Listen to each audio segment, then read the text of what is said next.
to the end user, seller, stroke company. That is for them to set the bar for their factory. Whatever you set it at is what you're going to get. And I think some people are afraid because they've got a relationship to suddenly introduce inspections. I think you're a lunatic if you don't do inspection and bring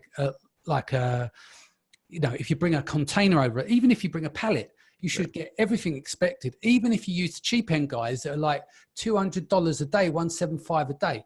It's just the world of pain that you deal with if you've got like a defective product. So that's, even when I started out and my products were pretty shitty, they're the first ones, you're learning the ropes, and even those were inspected. Every single product for me that's ever left the factory was always inspected because the ramifications are very high. And I've had defaulted products. I've had products that sat on that Hanjin. Do you remember when it all went down a couple of years ago? I had stuff on Christmas coming over, I think it's to the US, wasn't it?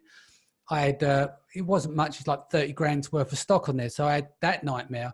Plus all the stock was absolutely useless, as we found out after, and I just had to dump it. So it killed that product there. But I think I'd like to talk next about inspections, PSIs, what you should look for. So Steve, over to you. What's your protocol? You find a new factory that you're going to deal with. You're going to have a series of inspections. Like obviously there's the product inspection, there's PSI, there's factory inspection. What kind of things are you doing?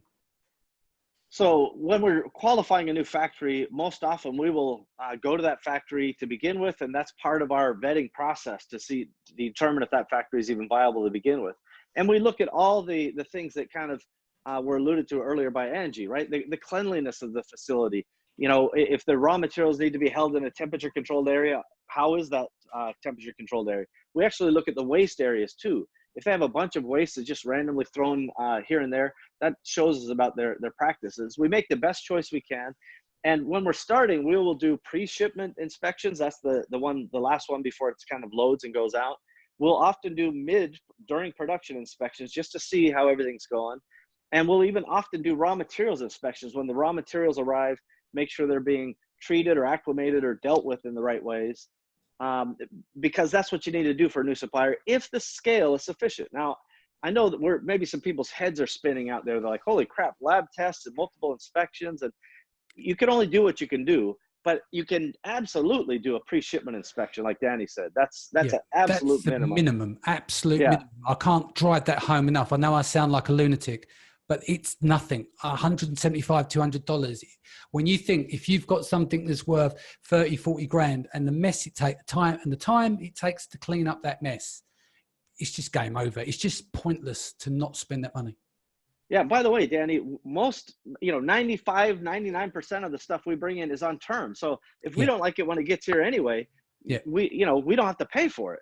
But the reality is it messes up the entire supply chain, right? You talked about the shipment from Hanjin, and believe me, I've got everything from stuff falling in the ocean to factories burning down to, anyway, a million stories, but pre-shipment inspection minimum, absolutely. Yeah.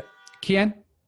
Yeah, I mean, I spend so much time in China that I like to visit the factories myself as well. It's so important for me. And that's why I lived in China for a couple of years, was really just to go and visit all these manufacturers and see that they are who they say they are. So if I'm not visiting the factory, I've got an office in China and someone from my team is going to visit the factory. And then if I can't go, if someone from the team can't go, then we're using a third-party QC company to go and check. But, it's very important what you mentioned was that, you have pre-shipment inspections, which are very important, but then you also have like your product testing, and they're two completely separate things. And a lot of people don't really know like what to test for, because you're not expected to know all these different like environmental standards that the government sets.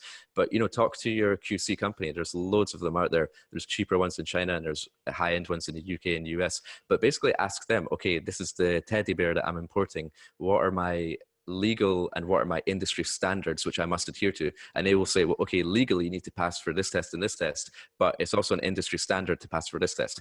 Or this is quite cool. I mean, like when I was supplying to some of the retailers in the UK, like Argos and Tesco and Sainsbury's, they'll tell us, okay, use this particular QC company.